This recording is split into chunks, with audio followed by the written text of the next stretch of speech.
We're back. In fact, we actually never left. So We never left. we're back here. like we never left. never left. Because So- we actually didn't leave. Episode 1 was, or rather, part 1. Yeah. Okay. Part one was part one, yeah. was basically on my end. Okay. So we're going to part 2. But before we go into part 2, we promised you that we'll start every episode with something very interesting. So let me ask this from you. I'm listening. What's that one? Not one. Okay.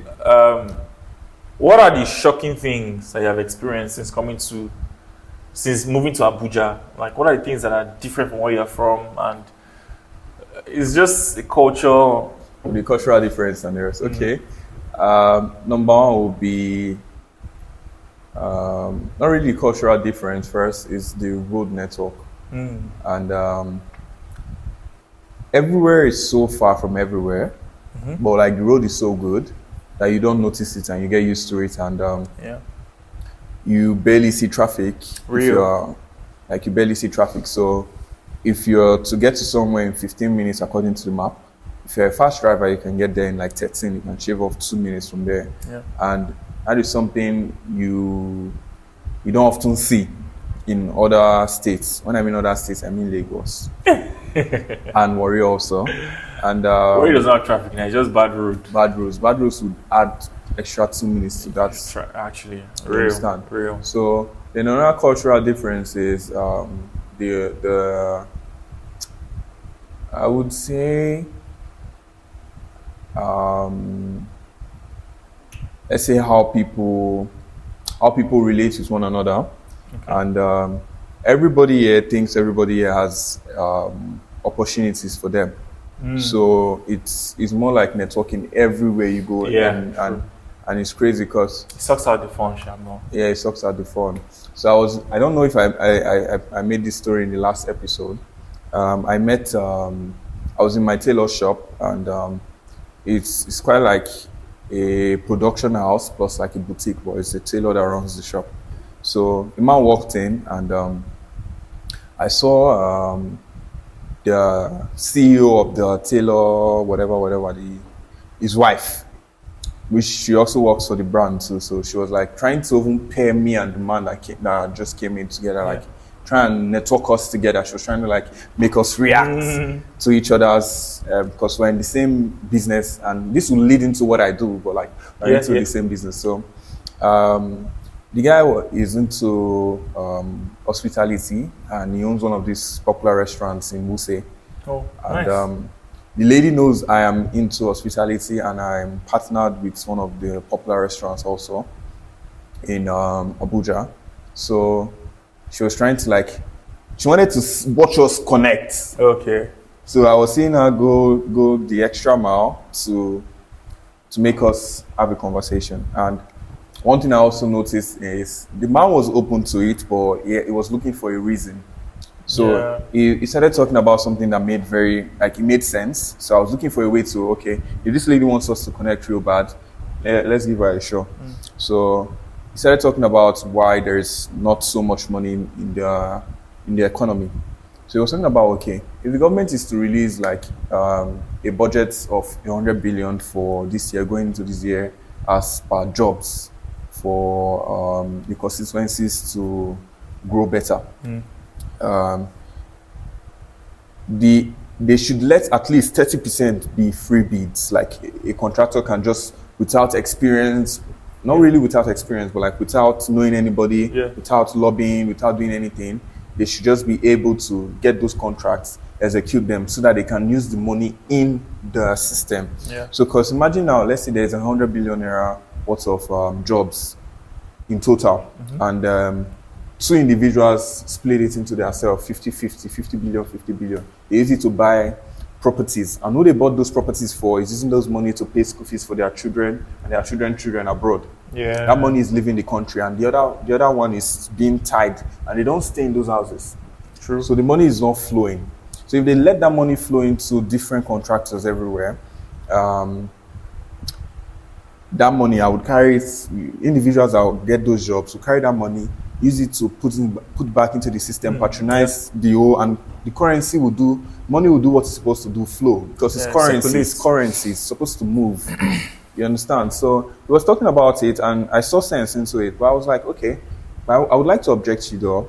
There are a percentage of jobs that are for the public. He was like, he doubts. And I was like, okay, me as an individual, I have jobs that I bid for, I bid for and I got. And this is the proof. This is a job, this is a job, and this is a job. And he held it and he was like, oh wow, you have this one, you have this one, and you have this one, you did this one, you did this one. I was like, yes. So this is what I'm talking about. Now you got these jobs, now you're patronizing this tailor, you buy for, you do other things, and the money is circulating. And I was like, you're right, you understand? So he was not like, oh, this person is somebody I can relate to. Like, he's somebody in the government and he's somebody that handles volume. You understand? So we started talking. He was like, okay, what else do I do? I said, okay, I'm partnered with a popular restaurant in Abuja. Yeah? I have some other restaurants in Delta and in I don't want to forget, but there are very, very, very, very many. So it was like, oh wow. So one day you check my spot and I'll check your spot also, and we exchange contacts, and that was it. That's a cultural difference I saw in Abuja. Everybody is ready to use somebody to. They will weigh you. Once they weigh you, they will see that, okay, we can do something, or you can do something for me. Yeah, you understand. So scratch my back, I scratch your back. Scratch my back, I scratch your back. That's Abuja. Because this is the central city. This is where everything is supposed to happen. You understand. So that is one of the cultural differences. So on to what I do. Before you even say what you do, how did you get into it? Let's start from okay. I would say I was opportune to have family members that are into it already, and I can't really say I worked hard and no. I went to meet my cousin, who is like my elder brother. You understand? He's like my elder brother. He lives in this town, and he has also that way for us. He has created that path for us. I met him one day, and I was like, okay, I'm doing something at the moment, and it's not really consistent.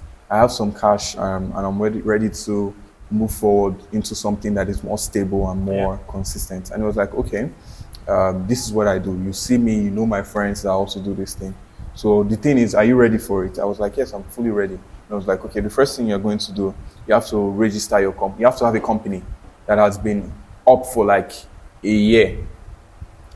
You understand? And I was like, thank God I created a company a year ago that I really did not need for anything, but I created a limited liability company. And so far it's up to a year. He was like, are you sure it's up to a year? I said, yes. So he said, okay, these are the list of registration you have to do for me.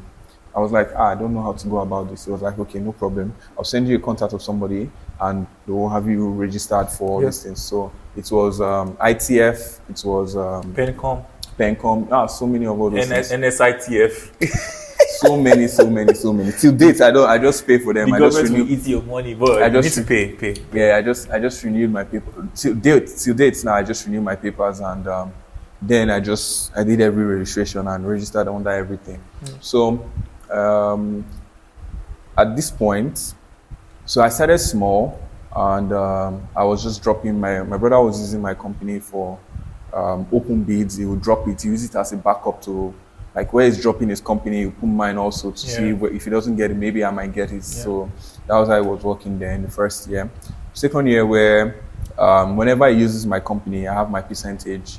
So I was using that, I was piling that up to also be able to go and do bids on my own. So lucky for me, my blood sister, she works as the head of procurement for my brother and his company. And so far she's experienced. So when they are she always tries to just shock in my company in there and make sure that at least one, two, three. Good sister. You understand? She always does that. And she, where my company will be placed under, she will carry it and put it on top and just be like, "Press, see what I did, oh, don't worry, if that job comes, you know what's up." Yeah, I'll be like, "Don't worry, I got you, don't worry." And so far so good. We've done that for, I think, for close to 5 years now. And there's only up. There's only up you can be going. So I know the volume I was handling 3 years ago.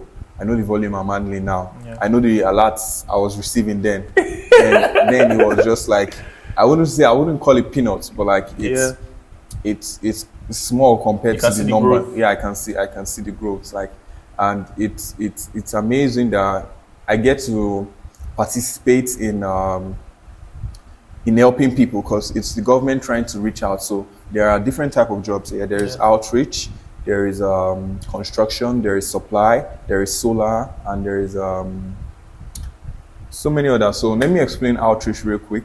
So let's say now there is like there's training. Pen and paper, pen and paper. You need to write this down. So let's say now there is an outreach. Now the government wants to do an outreach for the eyes. Like there, a lot of people have been having complaints in this that they don't see well or like something medical related. Let's use eyes for example. So we can do like a medical outreach for eyes. We get like a qualified optician or what do you call those people?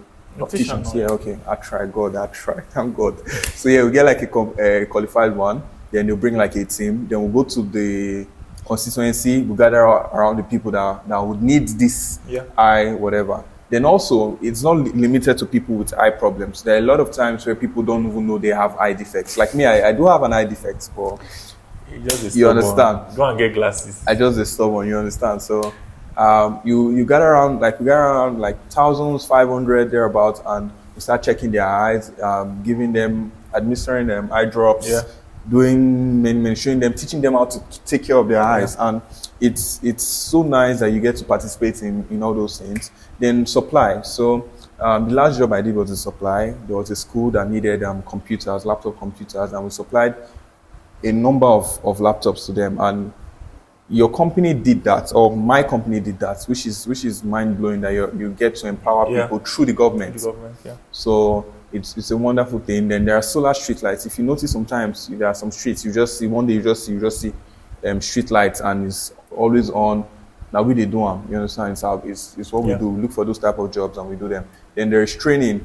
Let's say now we want to give digital skills to the people of Butu. I've witnessed up to 5 digital skills where they were taught photography, they were taught a lot of things, you understand? So at the end of the day, with the government funding, we get them cameras, we get them laptops, and we also teach them we'll do continual follow-up so that those things, those tools will have, Yeah. will be value for, Value will get for money. value, yes.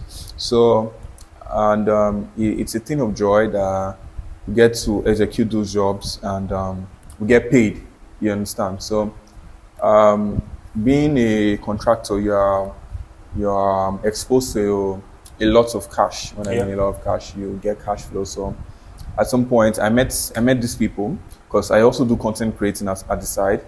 I'm very, very good with the camera. Like I said, Camera lights. action. Like in episode 1, I talked about how my first job, because of who I know from photography, paid me about 400,000 naira. I went from somebody that was looking for or that was managing about 10,000 naira a month to having a 400,000 naira job just because Yeah. of a skill I have. Yeah. So I didn't take that skill for granted. So far, I used it and I'm using it now. And that's why I to do this video, make it fine. You understand? Now my skill. Our. Yeah, it helps with moving the lights. So it's my skill. So the photography is there. It's still there. I've shot a couple of weddings and I've done celebrities' weddings. Like it's crazy because I just start. I'm not taken serious, but the grace Yeah. is just there. So I was contracted for a job that I should come and help an hotel that is coming back up to shoot content, manage social media, and so on and so forth. I should do all of that. And when I met the people trying to revive the hotel, I saw that they were very diligent and they know what they were doing. So I was like, okay, personally, I'm having some cash. I want to franchise Chicken Republic. I want to put it somewhere close to my school, the university I studied in. Yeah. And they were like, okay, Chicken Republic made their name. That's why you want to franchise them. Why not you make your own name? Yeah.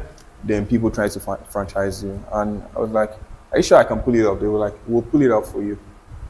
This is the budget. If you have this amount and you have this good land, let's go. ASAP. And I showed them a couple of my landed properties because all I could do then with my money was to just Buy get properties, landed properties. So when I took them to a couple, they were like, okay, you know what, I like this one better. Let's do something. And wanted to do something small, but as we were proceeding, we saw that there is potential to do something big, and it would come out really nice. So after some few numbers, we call it numbers, don't call it money, Yeah, call it no money, numbers, yeah. numbers. We call it numbers. So after some few numbers, the building was erect, the services we render was ready to be served, and it bet my first restaurant, lounge and restaurant, Fimox Place. And I actually named that after my parents. You know, I mixed their names. So my dad's name is Murphy and my mom's name is Fie. So just cut and divide. I just placed it there, and I was like, and it's a thing of joy when I bring my parents to somewhere I named after them. It's crazy, it's mind blowing, man. mind Name blowing. after your parents, here. You get, if you're looking for a name, just if your dad's name is Jambu, your mom's name is Mama Mary. John Mary. Cut out, put that together. Mabul, Ronam. You understand? Don't mind me. Just do it. Just do it. They'll be so proud wherever they are. I believe there is somewhere, even if they are not in the physical with you, wherever they are, you just be like something they can look back and smile and come and even protect, because you don't give them job. Yeah. You understand? My mom always pray for our business, because our name. You understand? My mom always go there and be like, okay, today I want to go and pray for this place. So I want to go and go and do whatever you want. It's your place. And from there, I saw the ripple effect started, where those people that helped me set up, they also trying to set up different places, and I'm like, okay, I want to be an investor here. Now we're all family, so anywhere one person is trying to erect, the others are supporting, and we're collecting percentage in the company. At the total equity is being divided, and we're all partners. So currently, I partner in over. Let me count. Can I count? Kene Mamotaroni. Let me use the job, because this is Creeks. We're from the Creeks. So okay, Kene, Mamo, Taro, me. Let's say 5. I don't know what 5 is. I can. Sonoma, what is this? Sonoma, I don't go help you. Kene, Mamo, Fene, all of them. Yeah, you try. So let's say about 5 businesses and count, because I'm not stopping now. Yeah. And also, I think we'll have to do an episode where we are trying to, our viewers that are trying to make something of themselves. So because now if they're asking us for updates, now give us updates. The updates I do now, you need numbers, and I'm not talking about 7 digits. I'm talking about 8 and 9 digits above my account first. No, it's correct now. 8 digits now. 8 digits now, how much? No, 6 digits now, 100,000. 6 digits now, 7 now. 7 now, 1 million. 8 digits now, 10 million. So yes, like 90 million. So so we're talking 8 to about 9 digits. We're talking about 8 to 9 digits. So if you even get 10 digits, bring her come. You understand? Bring her. So rush. So I can't be telling you that this is how I make money. And if you're asking me, you want to make money, or you want to do something very tangible, I can't be telling you that you should come and do the businesses I'm doing right now, because. But you can also give them. I think the framework here is settled. Yeah. I think one important thing is a skill. A skill is very important. A skill. I cannot tell you. A skill is very important. How skill as skill. See that word, skill. You have to have a skill. You have to have a skill. So no matter the education we'll give you. I think this episode, there's still time we can give them the framework before we enter Valentine talk. Okay, so I had this talk. I was like the school I graduated from. They were like, we see a lot of your businesses are around, and I want you to come and talk to future entrepreneurs or entrepreneurs. And as an entrepreneur, I want you to come and talk to people. Yeah. And that day, I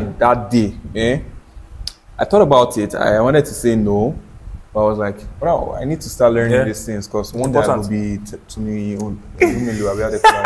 So I need to be That's my mentor. I need to start my mentor and the season. So I need to start doing public speaking, Yeah, important. So I was like, no, give me the job. Then immediately I took the job. I went to Google. I was like, what is this entrepreneur when they talk? What is this word? Yeah. And the Google definition was like somebody that does business.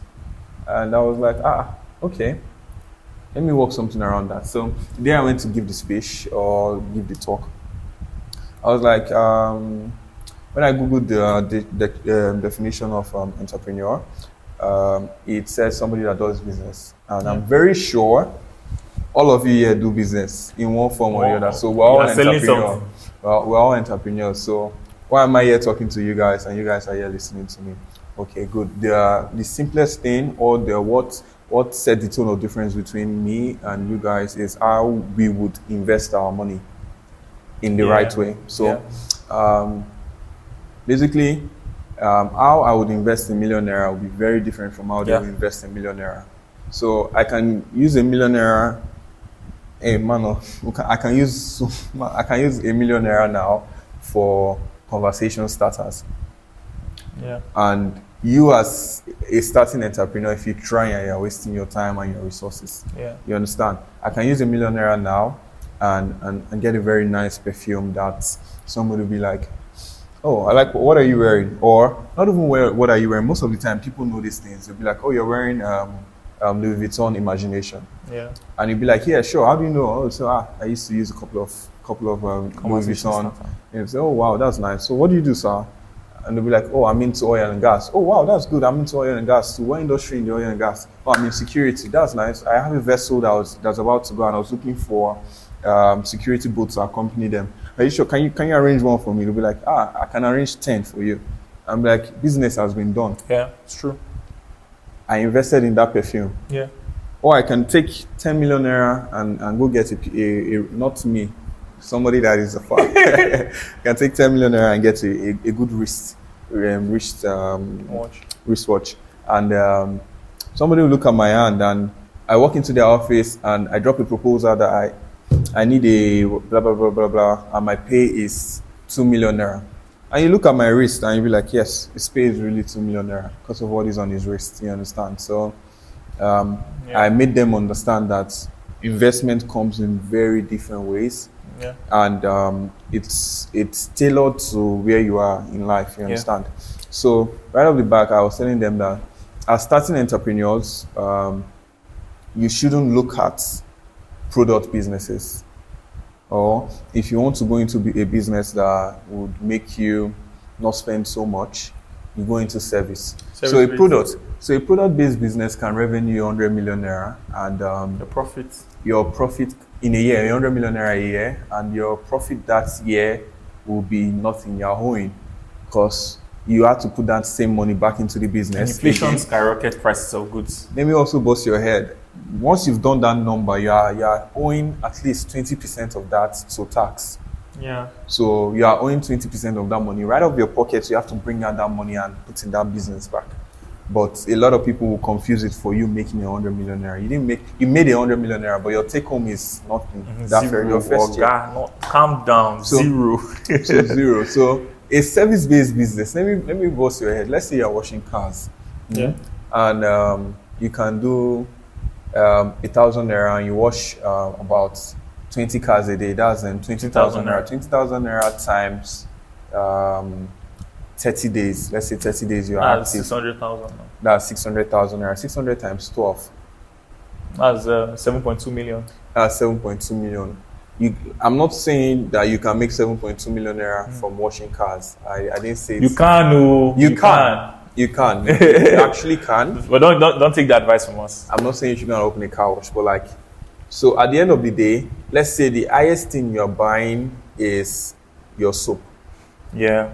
The steam washers, those machines, and it's a one-time purchase. One-time purchase. Yeah. You understand? So let's say you revenued 7 million naira in that year. Your take home is about 6.5 million. Yeah, and if you run a full daytime car wash, you don't need lights like that. You don't need lights. You don't need lights. Just go and rent one space. Your overhead space, your overhead make the place look good, which most times is a one-time cost. And it's over time. You don't even have to start. Then imagine now only you can do 20 cars. Then your first year you've made 6 million naira. Upscale that Get business. 5 boys. You're no longer washing cars now. You're managing people to wash cars. And at the end of the day, you can do 30 million naira the following year if you had 5 people doing that business with you, and your take home can be like at least 20 million after and you paid your staff. So that's the beauty of service-based business. It's not. I love it. You understand? It's not rocket science that as a starting entrepreneur you should avoid products. You should go for services, and when you have enough money in services, you start using it to fund your product-based business. But don't take the advice from us, though. You can still start with products. Business. You can start with products. You can sell pajamas and start a business that way. And a lot of people, some people, a lot of people confuse making money and making profits. Yeah. A lot of people. I see. Like I had to do business. I had to do business to know that okay. Revenuing a certain amount is nothing if your overhead cost is so high. If you say at the end of the month, you in debt. You understand? Let me tell you about a recent business I opened. I opened one restaurant in my school, inside the school I graduated from. And when the accountant was done with the end of month, this thing, he didn't do it for 2 months. So when he did it once, when he was entering the account, I was even using some of those money to buy some things for my personal use, you understand? And immediately he was done with the report, he picked up his phone and called me in panic that, Oga, that business is closing very soon. And I was like, I don't understand, what do you mean? He was like, first of all, that shawarma you are selling for 1.5, you have to start selling it for 4.5. If not, you'll be feeding people. You understand? You'll be opening, you open a charity, and when your money in your hand run dry, that business will die. You understand? It was like, we're making so many mistakes, and you have to increase your prices by at least 30%. So, or more than, I think 50%, or either 75 or 50, I think so, something like around that distance. So, I was like, but there's money in the account now. I was like, okay, there's money in the account, very good. Sir, just watch. And it didn't take me up to 2 weeks after the analysis that I saw that I was even bringing money from my other business to keep that one alive. To keep that one alive. Yeah. And that would confuse a lot of people. It will confuse a lot of people. And there are a lot of people you're not doing a business. You're doing lifestyle with your business. You're not doing a business. And I don't want to start talking about it because that thing is to provoke me. It will provoke me. Like, well, give us an example. I don't want to call names. No, don't have to call names. One day maybe he might watch this thing. But maybe an example. Okay. You cannot be doing a product-based business and in a not so prime location, and your business is solely dependent on your personal brand, and your personal brand is not so big. Your personal brand is revolved around your friendship circle, and your business expenses are crazy. I don't want to go further. You know yourself, your papa. Not your father, please. No, okay.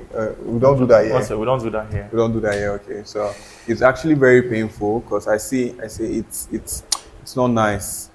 I see you spend so much money stocking your store, filling up your store with so many products that are not even sought after. Oh, okay. You not understand? In demand. Not in demand.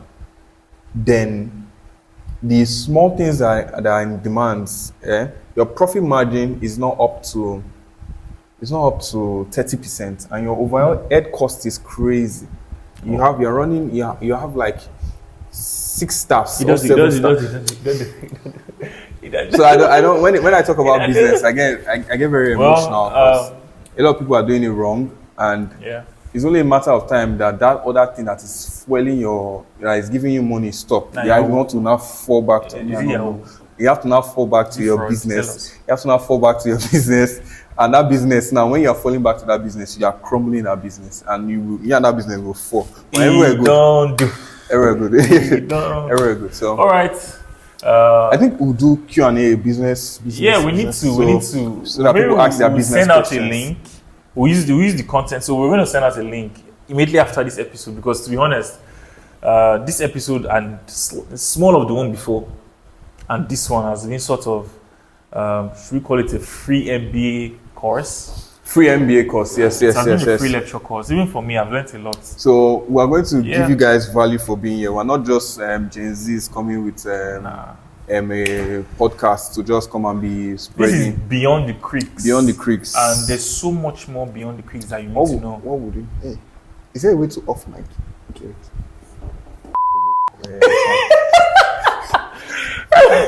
Beyond the creeks of the Niger Delta. Okay, beyond the creeks. Okay, let's go. All right, so thank you so much for watching. This is episode 4, right? Yeah, so for so we're going to drop a link to be in the description. In the description, Good. ask your business questions. To ask questions, we'll just take an episode to tackle them. Then we'll use an episode, maybe episode 6, because episode 5 we're talking about Valentine. Yeah. Hey, but wait. We have to drop the video first. But I swear, so I no, swear. in a future episode, we're going to answer these questions. Yes. So, I can't talk about Valentine. no, we can't talk about Valentine's. So that is most crap. It don't pass. It don't pass. But if you are watching this, know that we shot this video in the week of Valentine's. So see, don't pressure your boyfriend. We can actually talk about. Don't pressure your boyfriend. Don't pressure your girl. No, pressure that girl. Who Pressure that. don't let her give you singlet and boxers. No, we don't do singlets anymore. Our singlets, if you look pretty close. I don't want shoe. I don't want boss. In fact, you can buy me shoe, but like, don't buy me boss. I don't buy me singlet. I want to wear gold. A Range Rover, fine. I'm not too greedy. Range Rover. Just buy me Great. camera. Those ones when they cost like 10 million. All right, so we're gonna catch you in the next episode. So stay tuned, subscribe, like, share to your friends. Subscribe. I heard the subscribe. Subscribe. See you in the next You go episode. push choco. Still not be there. The subscribe. Don't be this side. I swear. Whatever. All right, subscribe. see ya. Take care. All right. Thank you.